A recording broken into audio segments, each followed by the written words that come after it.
The Houston Museum of Natural Science is hosting an exhibition that highlights two documents from the Middle Ages that still resonate in our world today. Curator of Anthropology Dirk von Turenhout introduces us to Magna Carta. Magna Carta is Latin for big charter. Actually, there were several versions of it, and the oldest one goes back to 1215 AD. This is the year when King John was forced to sit down by his barons, his aristocracy, to put his seal to a document that basically said, you do not have absolute power. These are the Middle Ages. This is a time when the English kings were fighting in France to reconquer possessions they used to have, and they were losing to the French, and they were raising lots of money. They were raising lots of soldiers, armies to go fight the fight. And because of that pressure, at one point, the aristocracy, the barons, said enough is enough, and they all rebelled. And eventually, after this rebellion had lasted long enough, the king said, "Uncle," was forced to sit down and put his seal to a document that agreed to limitations to his power.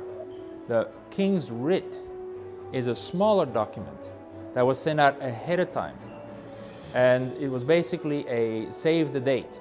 This was a message from the king, about the size of a postcard, to all the sheriffs in England to say there is about to be sent to you a much larger document, this Charter of Liberties, that you will have to completely implement. So what we have here is the only surviving 1215 King's Writ, the little postcard. There is none other. This is the only one still surviving. The exhibition features interactives for visitors of all ages. There is, for example, among the touchscreens, a touchscreen that you as a visitor can approach, and depending on whether you're a male or female, it will set out your career options. If you and I go back in time 800 years, what would life have looked like for us? And then there are actual physical hands-on where you can lift something, and we have this thing called a jousting spear.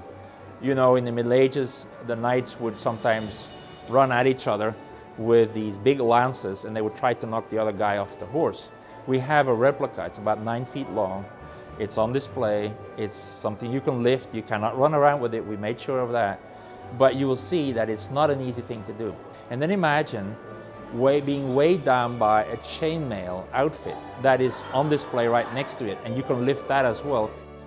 Now, in the exhibit surrounding Magna Carta and the King's Writ, there are two more screens, interactives if you want, where people can walk up and get started by having the computer identify to you where in the actual writing, there's a photograph of the document, where the 3 points, the 3 clauses that are still valid, actually are located, and it will magnify them, and then it will give you a translation in English.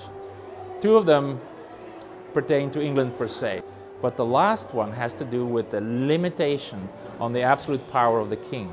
Now, it's important to note that that particular idea, which eventually finds its way into the Bill of Rights in the United States, was something that slowly grew. It was not a verbatim, word for word, cut and paste job, if you want, where people in our founding fathers looked at Magna Carta and took the exact wording and put it in our Bill of Rights. It was reinterpreted. It's a cool document, and it's almost 800 years old, but it's not a dead letter. It's a living document with a living legacy that pertains to us, pertains to the Bill of Rights in England, and a lot of other countries have taken inspiration from it as well. Magna Carta will be on display through August 17th.